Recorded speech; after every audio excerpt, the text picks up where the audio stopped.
Vamos então ao relato de hoje. Não deixe de assinar a sua caixa. Relato de hoje. O maledito obcecado. Então hoje é um maledito. Olá, Ana e assombrados. Me chamo Fulana, é uma moça, mas pode me chamar de Fulana. Conheci o seu canal há pouco tempo, estou adorando, principalmente os relatos de maledite. A história que vou relatar aconteceu comigo há bastante tempo, mas esses dias eu vi um relato no seu canal que gerou uma vontade muito grande de eu escrever o que me aconteceu. Já troquei os nomes, então pode ler sem se preocupar. E já peço desculpas pelo relato ser tão longo, mas são informações necessárias para a compreensão dos fatos ocorridos. Confesso que estou ansiosa para ouvi-lo em sua voz, Ana. Aqui está. Quando estava com 14 anos, por volta do ano de 2007, eu morava em São Paulo, capital, frequentava uma igreja evangélica pentecostal, que não vou citar o nome aqui, onde o pastor, presidente da igreja, era o meu tio por parte de pai. Não há problemas em citar o grau de parentesco, porque hoje em dia eu não tenho mais nem contato com ele. Ok.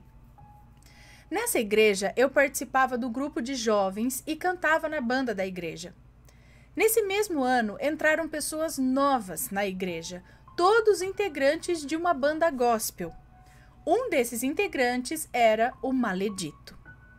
O pastor já os conhecia e, como eram famosinhos ali na região, o pastor decidiu que eles poderiam começar a cantar e tocar na igreja sem passarem por nenhum método de avaliação ou sem saber ao certo por que haviam saído da outra igreja, a qual frequentavam antes. Ana, eu não vou mentir, nós cantávamos mal. A banda a qual eu fazia parte era super improvisada.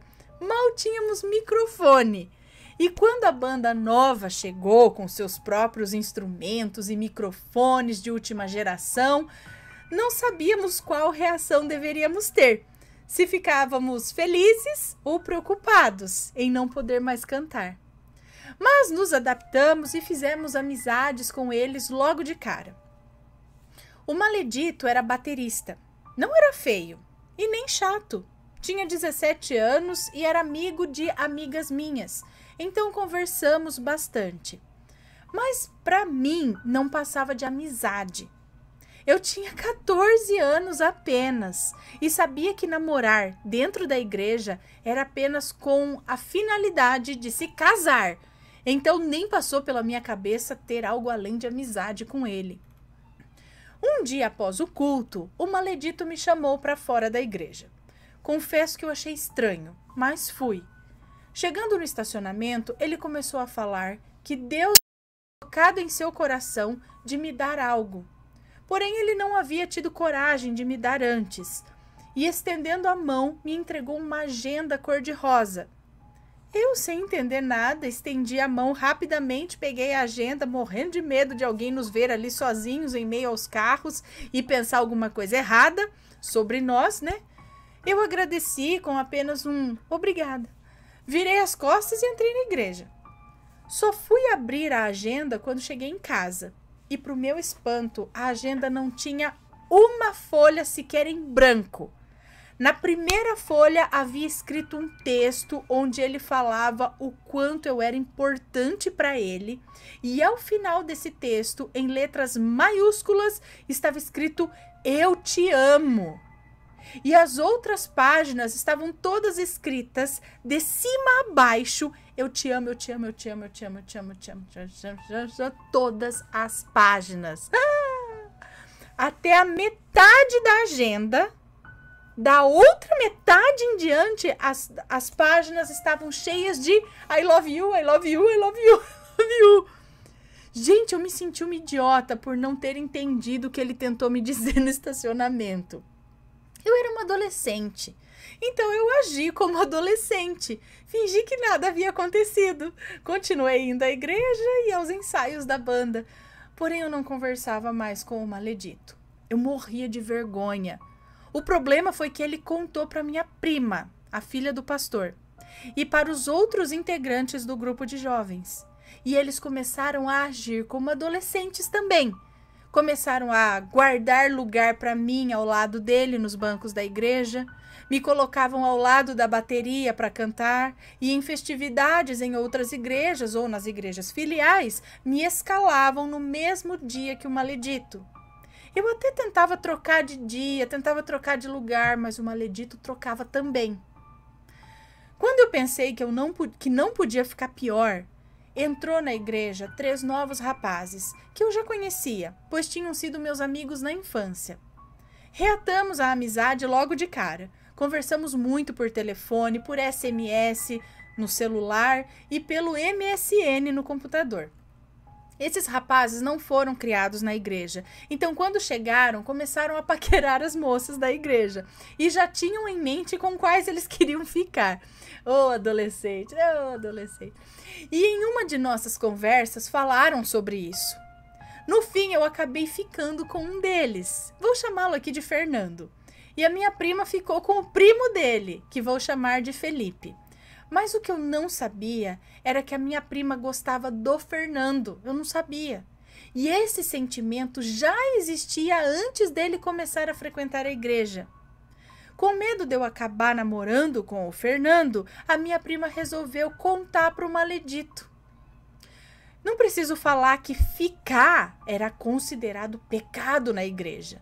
E o maledito ficou furioso. Ele foi falar com meu tio que eu estava endemoniada e que Deus havia revelado para ele que eu seria sua esposa.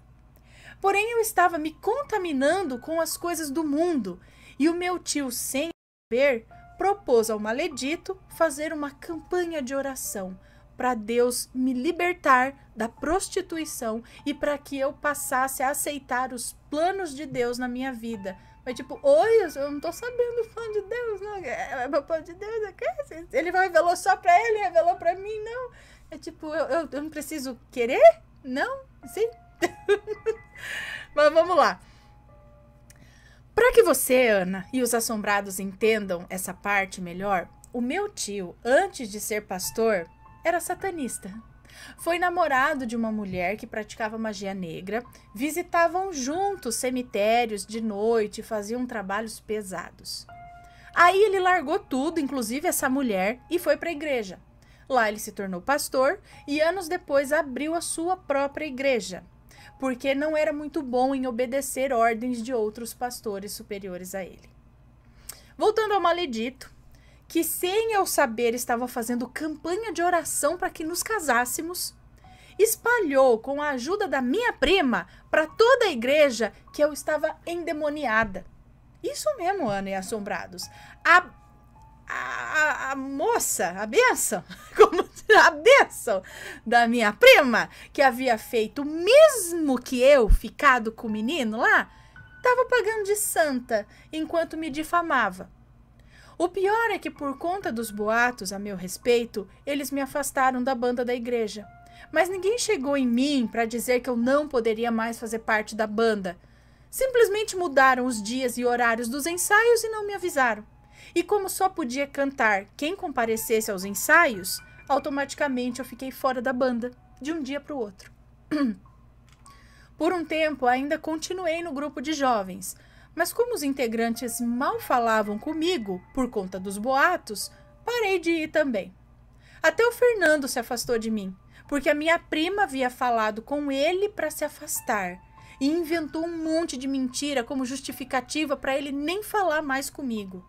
Eu sei disso porque anos depois ele veio me contar. Isso que nós nem tínhamos nada sério, era apenas um beijo de adolescente. Era mais amizade do que qualquer outra coisa. Com o passar do tempo, fui ficando cada vez mais magra, cada vez mais triste, cada vez mais feia. Até os meus cabelos, que eram lindos na época, começaram a cair. Eu não tinha mais ânimo para ir à igreja, ninguém sentava ao meu lado, ninguém mais falava comigo. Meus pais depois me confessaram que, a pedido do pastor, chegaram a pegar peças de roupas minhas, as que eu mais usava, e levavam para a igreja, sem eu saber.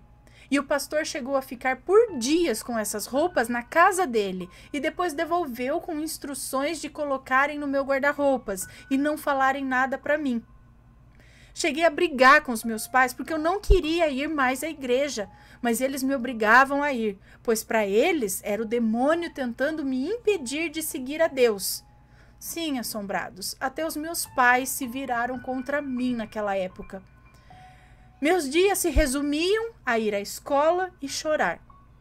Para piorar ainda mais a situação, o maledito começou a me seguir.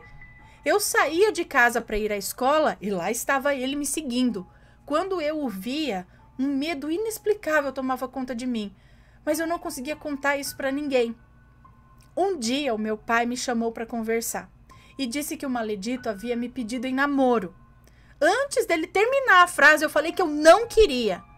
Meu pai ficou confuso, disse que a forma como o maledito falou com ele fez com que ele pensasse que eu também queria namorar, mas que não era para eu ficar preocupada porque já havia dito ao maledito que eu era nova demais para namorar. Tempos depois, descobrimos que o maledito iniciou, no mesmo dia em que falou sobre o namoro com meu pai, uma nova campanha de oração junto com o pastor, com o propósito de Deus mudar a decisão do meu pai. Tipo, livre-arbítrio não existe, né? Existe a campanha de oração para fazer a pessoa fazer o que ele quer. E eu continuava emagrecendo e estava cada dia mais abatida. Foi aí que comecei a desenvolver um pânico de sair de casa. Minhas notas da escola também começaram a cair. Antes eu só tirava 10, passei a tirar 8, 7, mas como meu comportamento também havia mudado, minha mãe foi chamada à escola. Os professores demonstraram estarem muito preocupados, visto que antes eu era comunicativa, alegre e que passei a ser triste e quieta. E me viam sempre com os olhos inchados e vermelhos de tanto chorar. Nessa época, começaram a falar na igreja que eu estava usando drogas. Ana, eu nunca nem experimentei nada disso na minha vida. Ao mesmo tempo que eu estava mal, o casamento dos meus pais começou a desmoronar. E eu senti em meu coração que eu deveria pegar uma foto deles e orar todos os dias pela minha família, sem saber o que realmente estava acontecendo. O maledito chegou a passar uma noite inteira em frente à minha casa, me vigiando quando os meus pais viajaram. Ficou sentado na guia lá no meio-fio, do outro lado da rua, observando, e eu apavorada dentro de casa. Eu acho que ele só não tentou entrar na minha casa aquele dia porque eu tinha uma cachorra enorme, preta, no quintal, e ela era super brava. Uma vez, a caminho da escola, peraí. Gente do céu, doido, né? Uma vez, a caminho da escola, o maledito me agarrou pelo braço, no meio da rua, e disse, se você não for minha, não vai ser de mais ninguém. Gente, eu tinha tanto medo dele que eu não conseguia pedir ajuda para ninguém. Eu cheguei a tentar contar tudo o que estava acontecendo para minha mãe, mas não saía, sabe? Ficava entalado na garganta. Então fiz 15 anos e o maledito completou seus 18 anos. E adivinha o que aconteceu? O pastor pediu para o meu pai contratar o maledito para trabalhar no comércio que os meus pais tinham. Mas graças a Deus o meu pai veio falar comigo antes, porque eu trabalhava junto com os meus pais nos finais de semana e avisei que se ele contratasse o maledito, eu não pisaria mais lá. Então os meus pais contrataram outra pessoa. Bom, o tempo passou. Continuei com as orações, mas sempre me sentindo vigiada, me sentindo mal. Eu cheguei a pesar 47 quilos. Fui para o ensino médio em outra escola e lá conheci um rapaz e comecei a namorar. Meu pai descobriu e ficou bravo, mas depois ele aceitou o namoro. Foi aí que saíram novos boatos na igreja sobre mim. Dessa vez eu estaria namorando com um traficante da região e que estava grávida e usando drogas. Gente do céu, que povo bocó! E também estava coberta de tatuagens. Porque isso é muito mal, né? Meu Deus. Ai, ela está coberta de tatuagens. Bom, não quero coisar, né? Enfim.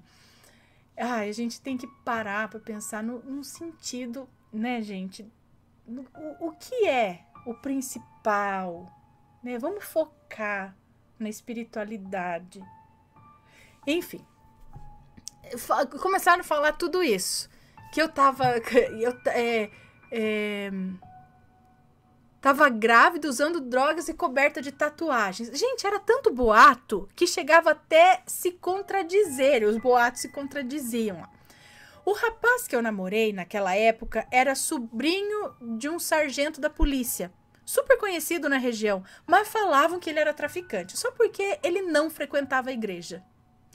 Quando saíram esses boatos novos, eu já não estava mais indo à igreja. Tá vendo, gente? Em vez de acolher, afasta. Só que o meu pai me obrigou a ir em um dia de festividade. Era aniversário da igreja. E depois de discutir muito com meu pai, eu fui, contra a minha vontade.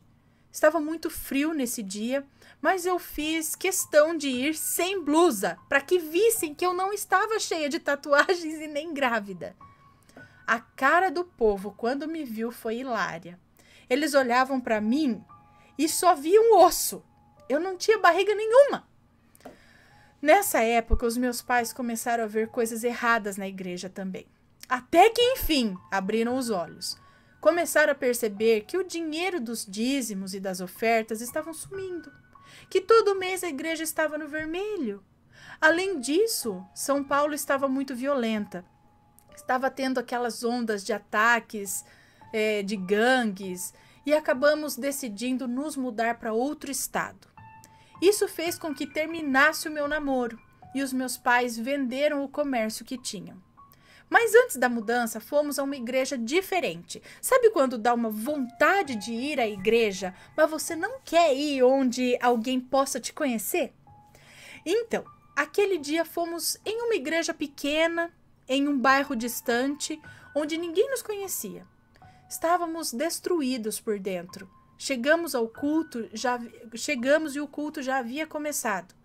Sentamos na última fileira de cadeiras, lá no fundo. Queríamos apenas escutar a palavra aquele dia e sair antes de terminar o culto, para que não desse tempo de ninguém notar a nossa presença. Mas assim que o pastor da igreja pegou o microfone e fez a primeira oração, ele apontou para nós e disse: "Família, venham aqui na frente." Nós ficamos assustados, a gente não queria ir. Até que ele insistiu e fomos lá para frente. Chegando ao pé do altar, ele mandou que nos ajoelhássemos. Disse que iria orar por nós. Ajoelhamos e após a oração, esse pastor começou a falar que ele não nos conhecia, mas que havia sido feito trabalhos de magia negra para acabar com a nossa família. Trabalhos pesados para nos separar e colocar uns contra os outros. Mas que por causa das minhas orações, no quarto, quietinha, fechada, com a foto da família, mas por causa das minhas orações, não haviam nos separado. Nesse momento, ele apontou o dedo para mim e falou que todas as noites eu orava com uma foto nas mãos e que Deus havia ouvido as minhas orações. Eu despenquei a chorar. Meus pais estavam olhando para mim assustados, afinal eles chegaram a achar que eu estava endemoniada, né? E o pastor continuou falando que não precisávamos mais nos preocupar com os trabalhos que fizeram, porque Deus já havia quebrado. Mas era para a gente ir embora da cidade, sem olhar para trás. Nós já tínhamos nos decidido em mudar de lá mesmo, e que seríamos muito abençoados daquele dia em diante, mas que iríamos descobrir muitas coisas ainda. A nossa casa estava à venda, sabe? E só faltava vender a casa para sair de lá. E aí conseguimos vender. E adivinha quem comprou a nossa casa? O pai do Fernando. Na semana da mudança, eu achei na caixa do correio uma carta. O remetente era uma amiga, que vou chamar aqui de Bia. Ela fez parte da banda da igreja junto comigo. A carta tinha 4 páginas contando os motivos que fizeram ela se afastar de mim. E um pedido de perdão por não ter ficado do meu lado quando eu mais precisei. Disse também que havia saído da igreja quando percebeu as mentiras e as fofocas. Nós nos mudamos e 1 ano após a mudança, voltamos para São Paulo para visitar parentes e alguns amigos. Eu estava andando na rua quando meu celular vibrou no bolso. Era um SMS falando que me viu na rua e perguntando se eu havia voltado a morar lá. Eu perguntei quem era e me respondeu com o nome de Maledito. Gelei na hora, eu não respondi mais. Até hoje não sei como ele conseguiu meu número, levando em conta que quando mudei tive que trocar o número. Ele também chegou a me enviar solicitações de amizade no Facebook, que eu sempre recusei. Tanto ele quanto do meu tio e da minha prima também. Tanto dele quanto do meu tio e da minha prima. Em uma dessas solicitações de amizade, eu cheguei a abrir o Face dele e, para o meu espanto, ele havia se casado com uma moça idêntica a mim. Me deu um certo alívio e, ao mesmo tempo, me preocupou por conta da semelhança. Em outra visita a São Paulo, decidi ir na casa da Bia. Ela ficou super feliz em me ver e me contou pessoalmente muitas coisas que ela escreveu na carta. Dessa vez com mais detalhes. E falou sobre o Maledito. Disse que ele havia se separado da esposa e que sempre perguntava se ela tinha notícias minhas. Não escondi a raiva que eu senti na hora ao ouvir isso, porém ela pediu para que eu me acalmasse e disse que ele se arrependia de tudo. E que ela estava me contando essas coisas porque sabia que eu nunca daria uma chance dele explicar o que aconteceu.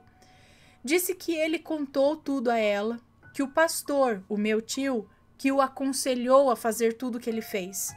Que chegaram a fazer simpatias em meio às campanhas de orações e que na época ele acreditava que eram votos de fé e que sabia que havia me feito muito mal, mas na época estava tão furioso por eu não querer namorar com ele, que ele achou que dessa forma ele me teria.